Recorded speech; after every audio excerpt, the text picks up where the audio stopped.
ఏ తెల్ల తెల్లని పాలధారలల్ల పల్లె తెల్లారుతుంటదిరా గుళ్ళోని గంటలు కాడెట్ల మెడలోన జంటగా మోగుతూ ఉంటాయిరా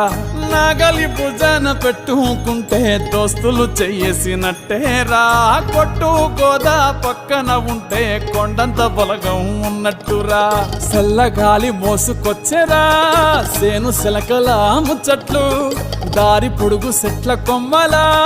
రాలుతున్న పూల సప్పట్లు గట్టి మోపులు కాల్వ కట్టులు చెమట సుక్కల్లో తడిసిన ఈ మట్టి గంధాల పల్లెటూరు దీని తీరే అమ్మ తీరు కంగులోన కాసి పెట్టి కొడుకుకిచ్చే